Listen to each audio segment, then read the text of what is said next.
government's borrowings. Today is International Day of Sign Language. On the foreign scene, UK Prime Minister Boris Johnson advocates for climate change in his speech at United Nations in New York. I am Ifiemi Andrew. The Nigerian Startup Bill South-South Regional Town Hall meeting is holding in Port Harcourt. The bill seeks to protect Nigerian startups and to provide an enabling environment for the Nigerian tech ecosystem. Rivers State Deputy Governor Ipalibo Banigo spoke at the event.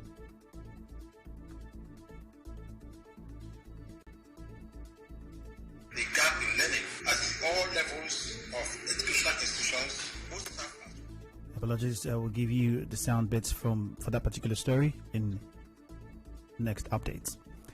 Other key stakeholders are attending the meeting. The Nigerian Startup Bill project is a joint initiative by Nigeria's tech startup ecosystem and the presidency that is driven by the Federal Ministry of Communication and Digital Economy to harness the potential of the country's digital economy through co-created regulations. As the world observes the Global Goals Week of Action for Sustainable Development Goals (SDGs), Nigeria has scored below average in achieving the 17 goals. The Sustainable Development Report shows that Nigeria maintained its ranking of 160th spot out of 165 countries with a performance score of 48.93. The 17 global goals are the blueprints to achieve a better and more sustainable future for all.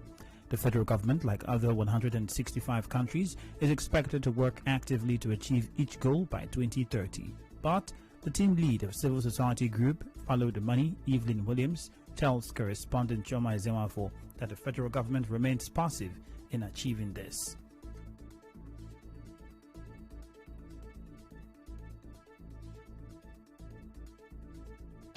Practically, it is the civil society organizations that are actually pushing these goals to ensure that it becomes a reality. Because I believe if we just leave it to the government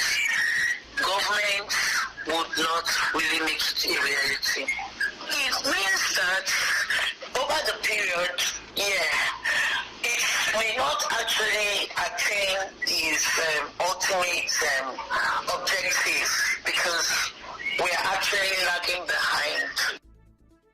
She, however, called for increased action of all towards achieving the Sustainable Development Goals. As you may know, the Global Goals Week, which is from September 18 to 28, aims to drive collective action to meet the 2030 target. The House of Representatives may investigate the likely exclusion of Rivers State from the list of states to benefit from the federal government's borrowings. This is sequel to a motion of urgent public importance by lawmaker Solomon Bob, alleging that Rivers State is the only state out of the 36 states to be left out.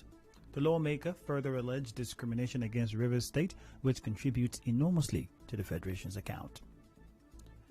The family of a kidnapped retired civil servant is appealing to his captors to release him. 68-year-old Tamonokuro Ipisi Kiminakba was kidnapped from his Burukri residence on September 16. One of his daughters, Osele Perrier Kalio, says the kidnappers are demanding 50 million naira ransom. Abducted in the early hours of Wednesday, 15th September. We are pleading with his abductors to please release him unconditionally. My father is 68 years old. He is hypertensive and he is diabetic. We do not know what his condition is. We have not been allowed to speak with him for the past 3 days. Please release him so that he can come back to us. We are pleading. The Rivers State Police Command is yet to speak on this incident. Still ahead, today is International Day of Sign Language. Stay tuned.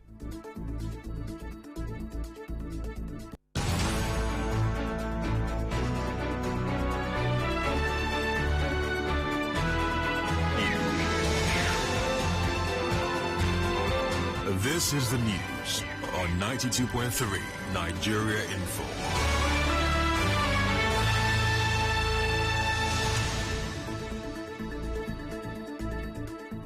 The federal government says it will recover £200 million stashed in the United States in a move to recover assets belonging to the country. The Attorney General of the Federation, Abubakar Malami, said this on the sidelines of the United Nations General Assembly in New York. He was speaking on the fight against corruption and illicit financial flow in the country. The Federal Executive Council has approved 836 million naira for COVID-19 oxygen plants nationwide.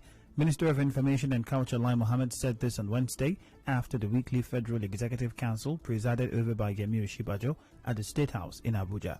Mohammed said the amount was approved for the Ministry of Health for the emergency supply, installation and maintenance of the 38 oxygen plants all over the country. In June, Federal Executive Council actually approved a sum of 5.61 billion naira for 4 major contractors for the emergency supply, installation and maintenance of 38 oxygen plants in various parts of the country. Regrettably, the 4 companies also came back recently with the same complaints, ranging from fluctuation in the foreign exchange and to the scarcity of these plants all over the world as a result of material, as a result of COVID-19. So they presented a memo for augmentation in the sum of 836 million naira, and this was also approved today. The minister also said that the Federal Executive Council has approved a sum of 203 million naira as additional funds for the Bagwai Water Irrigation Project in Kano State. I want to report that the Honorable Minister for Water Resources presented a memo to Council today seeking Council's approval for the revised estimate total cost and the extension of the consultants supervising the project from an initial sum of 98 million naira to 203 million naira. The Council also approved the ratification of the United Nations Tourism Organization Framework Convention on Tourism Ethics 2020. Today is International Day of Sign Language, and a sign language instructor in Port Harcourt, Oakwe Onyediziri, says more needs to be done to sensitize people on the importance of sign language, especially for children who cannot speak or hear. Sign language has really been of great importance in the country as a whole, and it is quite unfortunate that it has not gotten the recognition that it is supposed to have gotten over the years. The way it is in the country presently, you see a situation where some parents who have deaf children who have to lock up these children at home, they will refuse to let them go out, probably due to the fact that they don't know of the existence of the sign language schools around, or they feel that it is not important. Mr. Onyediziri, who operates a sign language school in Port Harcourt, also spoke on the role government at all levels can play to enhance the teaching of sign language. There is a whole lot more to be done. We have sign language schools, but you notice that most times these schools are not well equipped. The teachers are not well qualified to teach with sign language. You know, some of them teach with their mouths. They speak to deaf children who can't hear them, you see. So those are some of the challenges. The government needs to be more inclusive, you know, when it comes to carrying the sign language and deaf community along. By so doing, it will go a long way to improve the standard of education for these deaf children. For the fact that they are deaf, this does not mean that they are second-class citizens. The International Day of Sign Language is celebrated every September 23. The theme for this year, declared by the World Federation of the Deaf, is We Sign for Human Rights. In business, the federal government says it will recover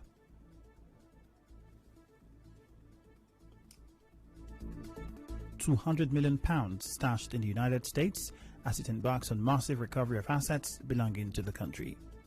In entertainment, American R&B singer R. Kelly has told a judge that he will not testify in his own defense at his federal sex trafficking trial to avoid the risk of a brutal cross-examination. R. Kelly also faces separate criminal charges in federal courts in Chicago and state charges in Illinois and Minnesota. In sports, Wayne Rooney's Derby County have been deducted 12 points by the English Football League after entering administration on Wednesday. The second-tier side are now rooted at the foot of the championship. And now we'll bring you news from around the world. UK Prime Minister Boris Johnson, in a speech to the United Nations in New York, says it is time for humanity to grow up on climate change. He said the world is approaching a critical turning point and countries must finally take responsibility for the destruction on the planet. His speech comes ahead of the COP26 Climate Summit in Glasgow in November.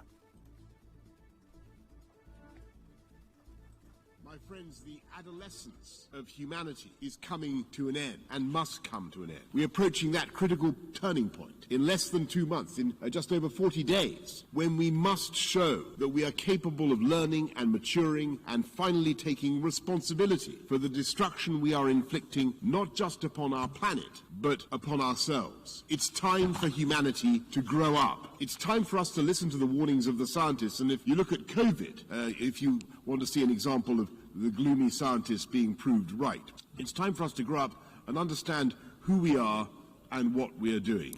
The Prime Minister has used his U.S. visits to push leaders for action on climate change.